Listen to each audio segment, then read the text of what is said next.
stick with you long after you play them. So that's what the movies should be like. Yeah, that's a very interesting point, mainly because we were discussing that, which is, we're like, oh, do you remember seeing this? It's like, I don't remember a thing, and I'm like, me neither. Which says a lot about a movie. If you can't remember it, then it's not that great of a movie. I mean, even mediocre, good, borderline good movies, I'll remember, Right.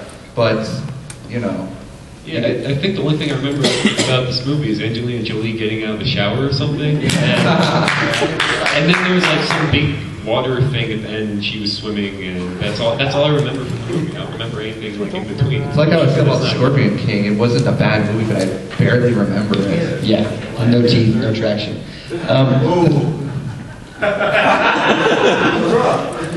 Okay. I knocked over cups earlier, but you're gonna ooh with that. All right. That's cool. That's cool. The point I was gonna make is this to me, this movie, it draws a line, and I'm curious to what you think, Eddie, because I think if somebody had asked, everybody would make a different movie based on a franchise. When you made the Mega Man film, for instance, you sort of did a combination of telling a story that we all knew and loved, but really putting in some elements that weren't there before. And my question for the makers of this movie is, should you tell a story that actually validates story elements that came from the game, or should the first time that most of the world experiences this franchise be a brand new story?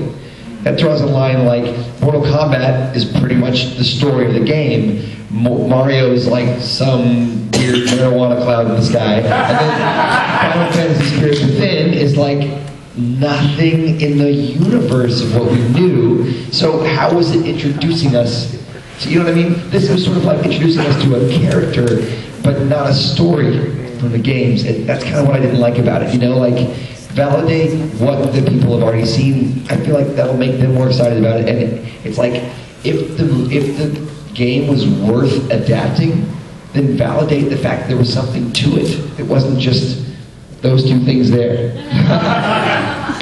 Your eyes. Very good. Probably straight eyebrows, actually. I mean, it's a very good point. I mean, could it be a staple in the mythos of the character? But then at that point, you have to make sure that story is something that can hold itself to the game, because when you take the element of actually playing the game, completely out of your medium, then you're relying on solely storytelling and filmmaking techniques, and if those are weak, you can't fall back on good gameplay. You got something mediocre. Because there's a lot of games out there that may have iffy stories, but if the gameplay is fun enough, people are going to remember that. And not that many people remember this. We just remember it as a Hollywood movie, made some money, but it was a step in the right direction because, legitimize the property, get the right people behind it. They could have gotten better people, but a good step in the right direction. But I remember this movie. This was the first time I flipped my shit for a video game. Because this was back in the time, because you see, it's interesting that now I do all this video editing and all this, high-tech stuff, but in my youth, I was really behind owning a computer. So, when this came out on TV, a TV spot for this, 3 weeks before the movie came out, I was flipping my shit. I could not wait to see it, because Resident Evil 2 was a huge part of my early teen years. That game was my life.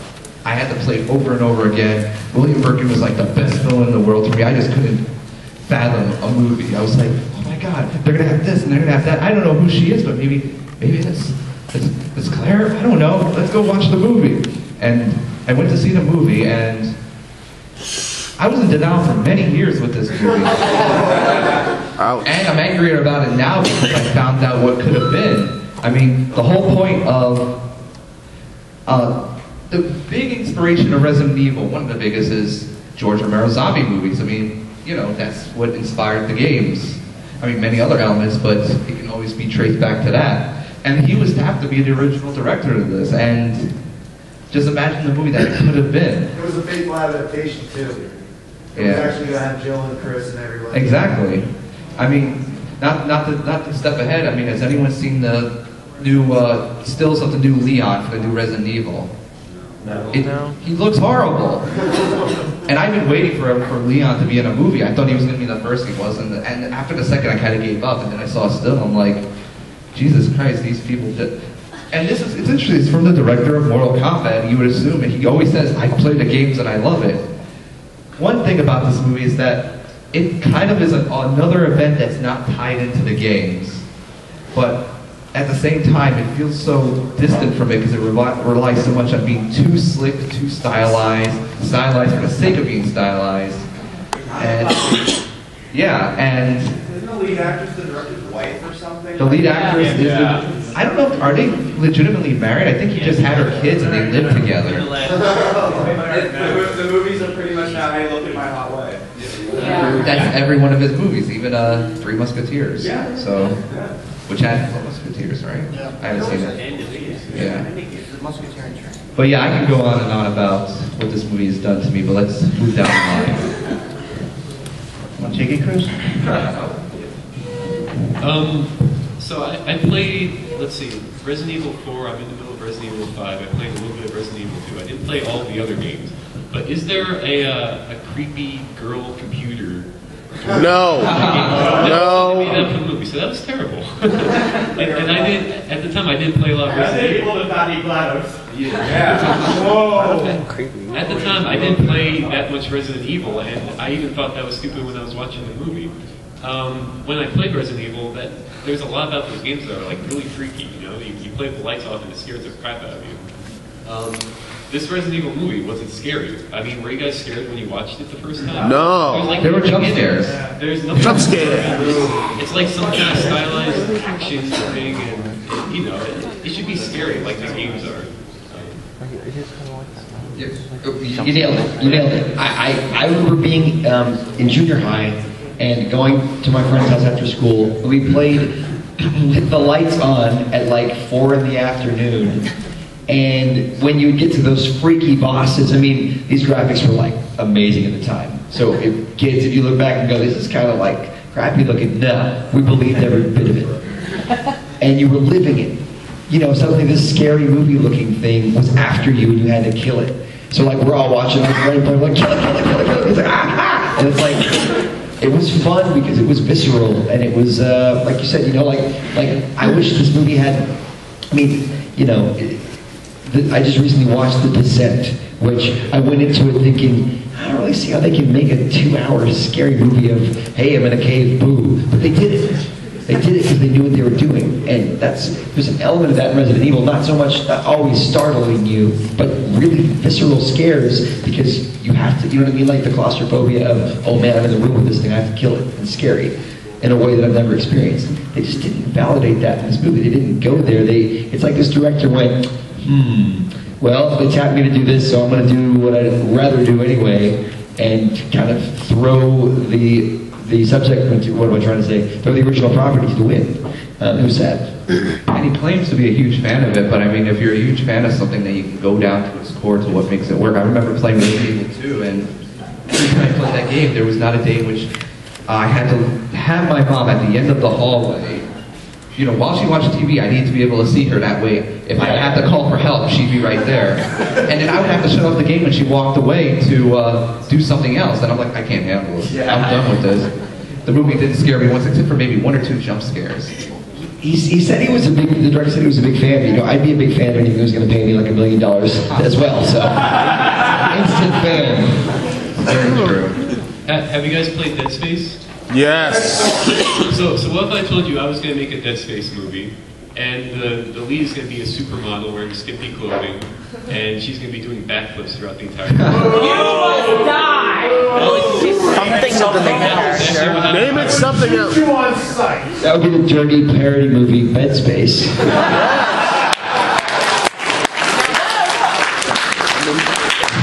backflips than you've ever seen. I've seen a lot of technical hentai to know where that's going.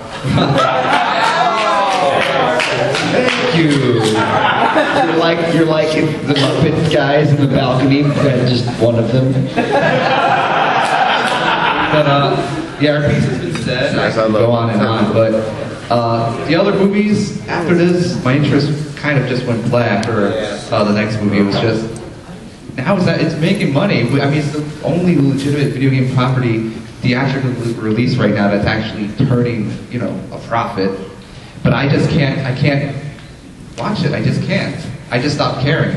I can't care anymore. So. I have a theory that, because that's the thing, it has dropped off. A lot of them are really bad right now, but I have a theory that like once one is really good and sets the model, then they're going to start doing that. The way that like, you might not like Spider-Man as a comic book movie, but like there are all these weird things like the Phantom or whatever, the Punisher, like the other Punisher, all these kind of bad attempts at doing the Avengers, not the was that a comic book or a TV show? Yeah. You know what I'm saying? Like all these awkward kind of late '90s, early 2000s adaptations, and then, in my opinion, Spider-Man kind of turned the corner, and they went, okay, let's take this seriously, guys. Let's try to really do this right, and they did. And like once they just do one of these, like I'm talking Zelda, I'm talking Metroid, I'm talking a big budget, a studio that goes.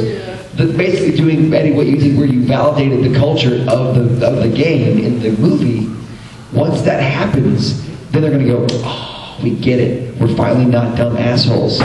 Light, and it's like, and they'll, I hope anyway, sorry, this is sort of on a tangent, but it's like, I'm losing interest in all video game movies, because they're all kind of running together. Like, I know Doom was a long time ago, but like that was where I just kind of went, okay, Call Me When One is watchable, Anyway, I guess I'm gonna let you talk. Yeah. Since we're going to be ending momentarily, we're going to breeze through this, but we're going to focus on one point, which is Uwe Boll.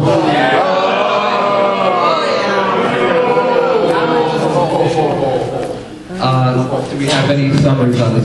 There's one movie I want to touch upon that kind of is an interesting point. That's not Uwe Boll, but Uwe Boll thoughts. Go. Nudity. What? Care to clarify that? Women, Kristanna Loken, and what's her name? Lois Lane. What's her name? Oh, Erica Durant was in House of Dead. Really? Yeah, she was on the beach. Well, that was before the implants. Chris, go. Fortunately, I haven't seen. I don't think I've seen any Uwe Boll movies, but I've seen the person.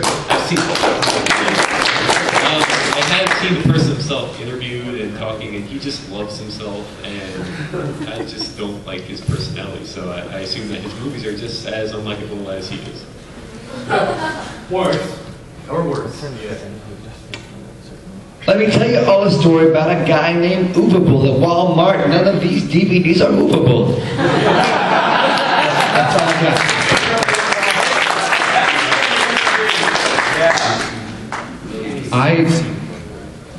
The only thing I can sum up is the guy's a tool. Like, I mean, he exploits the German tax law so he can continuously get money on movies he's making no money for, so he can continue buying properties and continue making shitty video game movies.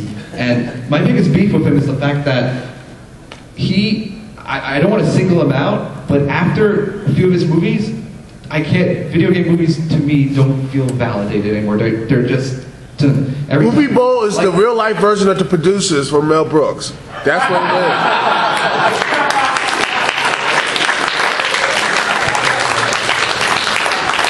I don't know what I can go on for him. I should have just had a panel on him because the damage he's done is good. It's going to take something huge, which unfortunately Peter Jackson's Halo would have done, but it's going to take something huge to fix the damage he did. Because now people see the video game movies direct to DVD bullshit. So where do we go from here? I'm telling you. Here's what it is, dude. Pixar does Mario, or Joss Whedon does Zelda. And you